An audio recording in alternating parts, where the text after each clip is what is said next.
Katz and Cosby, entertaining and informative on the Red Apple Podcast Network. Well, lots of breaking news, you guys. And John, it was a socialist surge last night in New York, and the Democratic Party is going, boy, it looks like a Democratic civil war in many ways, John. Well, I hope there's a civil war because we need the Democratic Party to come back to, I guess, being only half crazy instead of fully crazy. That's a great analogy. In the studio with us today, we have Governor Pataki, and today is his birthday. Happy birthday, Governor. Thank you, John. Great to be here again. Well, and where's the birthday music? We got a little music for you. Here. Happy birthday to you. We love you, Gov. Happy birthday to our favorite Gov. Just so long as Marilyn Monroe doesn't jump out of a cake, I'm okay. Happy birthday. Any words of wisdom, Governor Pataki, on this big day for you? For all the troubles and difficulties, we're lucky to be Americans, and that's my words of wisdom. Yeah, absolutely. Amen. Amen. The greatest country. We have the former governor's general counsel. We love him, John Cahill. John Cahill. Yes, John. And Archbishop Dolan's counsel, too. And John, you're always welcome here. You know that. Yeah, John, we're so happy you're joining us. Did you ever solve the nuns problem from Kentucky? We're working on it still. Working on it still. You know, we bought a building from the nuns in Kentucky, and they never got their money.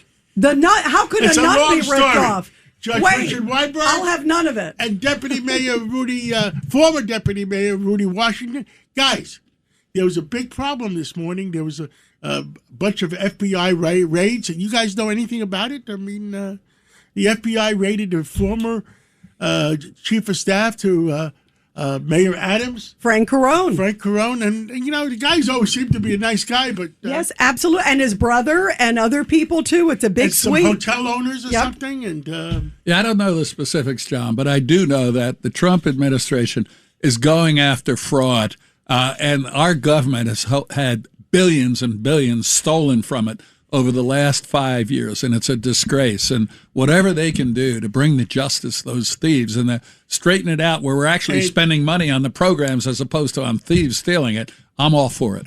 And we have Senator Norm Coleman coming on later on because a lot of that fraud is Minnesota. And that's where he was the senator from. And look what happened to Norm Coleman. 9 months after he's elected, they find out he's 300 votes short. I mean, give me a break. Yeah, that was ridiculous. And they're giving Waltz, by the way, the current one, sort of, it looks like a free pass so far. Ilhan Omar, though, is under investigation because somehow, Governor, at first her finances were like 30, 40 million. Now it's like 100,000 or 10,000. I mean, come on. I don't know where the 30 million came from, and then I don't know where it went, but none of it is good news. None of it is good news. And Rudy Washington, what do you make of what happened last night in New York, too, with the elections? Because I was live, and all of a sudden, this was a wild moment. You saw Adriano Espaillat do a concession speech. It was before it was even called. But he obviously saw the writing on the wall, sadly. There's only 2,300 votes, by the way. Yeah. 2,300 votes. Yeah, 2,300. That's another thing. That's sad. That's sad. When you consider a congressional district is probably a 500,000 people, and you only get how many votes, Judge? You said? The difference between the winner and SBI was 2,300 votes. Yeah, that's really sad. And when you think about, we now have 4 of what's our total number of Congress people in the 5 boroughs. We're about 8 or so, Governor, if you remember. Something like that. But anyway, we're talking about probably almost half of our congressional delegation is socialists. Yeah, hardcore socialists. And by the way, let's also explain, Rudy, because this is important. It's not just that they're socialists. They are abolish ICE. One of them even talked about abolishing prisons, said nobody should be deported. Don't forget about the Pentagon. One wants to abolish the Pentagon, of all things. No military aid to Israel, and also no deportations. One of them said even those with criminal records, murderers, they shouldn't be deported. This is a whole new breed. Did you ever imagine you'd see this, Governor? I mean, at this moment? No, it's just hard to believe, but it's understandable, not from the standpoint of what they believe in, but the Democratic Party is just so angry that the activist voters want to kick out anybody who has anything to do with the establishment. And it's going to be a very real problem, not just for the Democrats, but for New York and for America as we try to wend our way through this. But, somehow we'll get through it. But like Adriano Espaillat, he was in the legislature in Albany when I was governor. Very good guy. He was a liberal Democrat. I'm a conservative Republican. We got along great. We could talk. We could work together. I don't think that's going to be the case going forward with these far-left, anti-Semitic, neo-Marxists. So it's going to be a tough time, but it's still America. We'll get through. Extremism in any direction is not good, Governor. That's exactly right. It's not I've dangerous, I've always followed that. Yeah, it's really, and that's the problem. It's so far, like you brought up the Adriano Espaillat. I also think about Dan Goldman, and we're going to talk with Jake coming up, Jake Novak, about that coffee shop thing. But Dan Goldman, let's not forget, he was one of the impeachment managers against President Trump. Oh, yeah.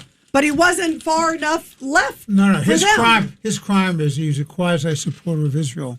Right, as exactly. As opposed to Lander, who is a full blown anti-Zionist, anti-Israel. Well, the other thing, back home here in Manhattan, Carolyn Maloney, they used Jerry Nadler to get rid of Carolyn Maloney. And then because Jerry Nadler is Jewish, in my opinion, they got rid of him.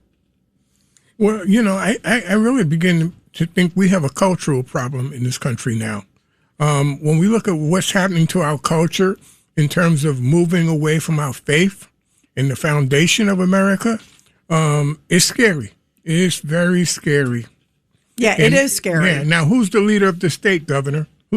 It once was supposed to be the governor, but now it looks like Mayor Mondami is the Rudy, I fear that you are right. That he's the one that the press follows. He's the one who all the energy in the Democratic Party is behind, and I think Albany is very much afraid of him. And he wants something done in Albany. Since it's a one-party system, I fear they're just going to rubber stamp anything he wants done. Look, he has his agenda, whatever it may be.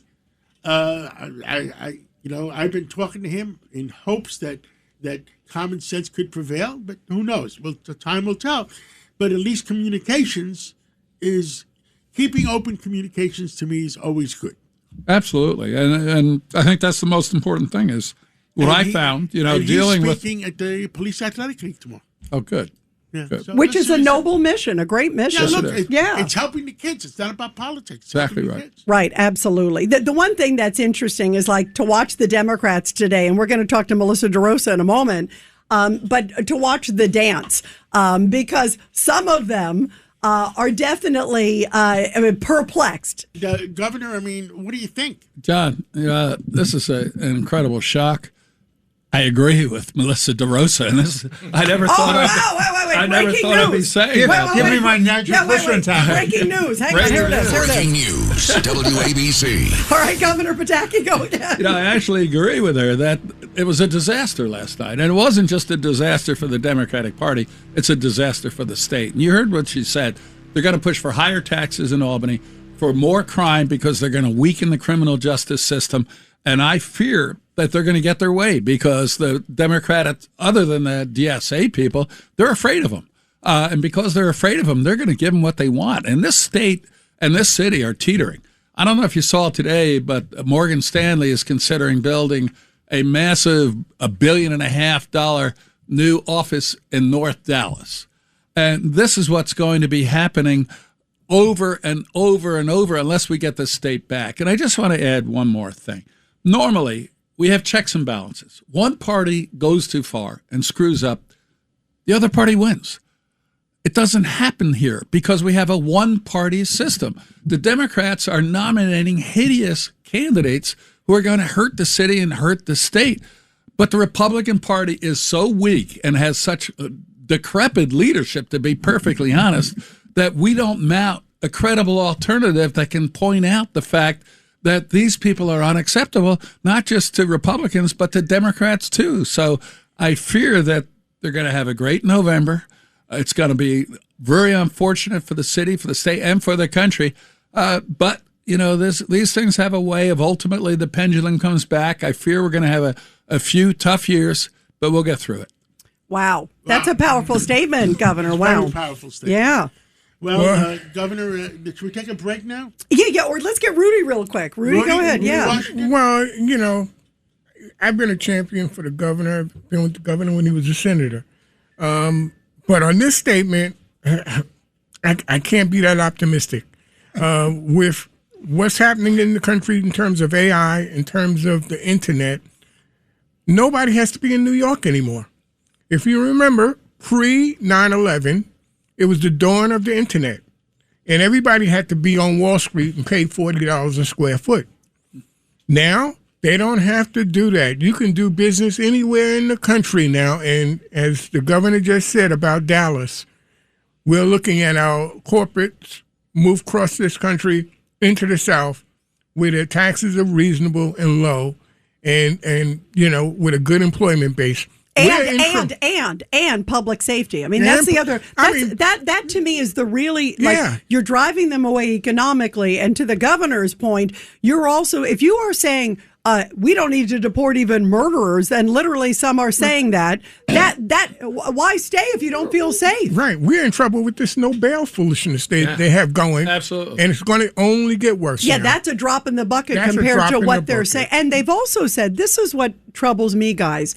And what troubles me is they've made it clear. I was watching all the victory speeches last night. Victory for them, not for New York, but victory last night.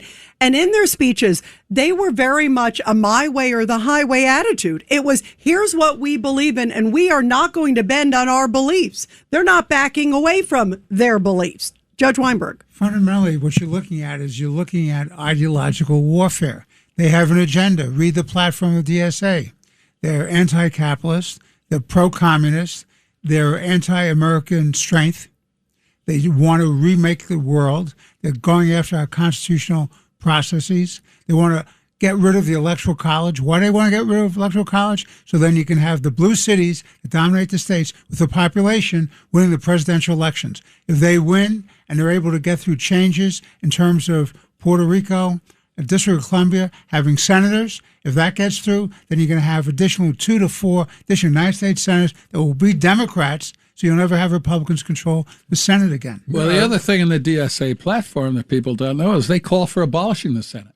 That's right. Part of their platform. That's exactly right. And the whole reason we have a country is because of the compromise that the small states were protected by having a Senate. They want to get rid of that. Checks and balances. Yeah, checks and balances. Right, they want to get rid of that. Right, they don't want their the checks platform and calls balances. for getting rid of the Senate. Listen, they should literally be burning the Federalist Papers. Yeah, go ahead, Rudy. I was just going to say, guys, don't forget the Supreme Court, what they want to do there.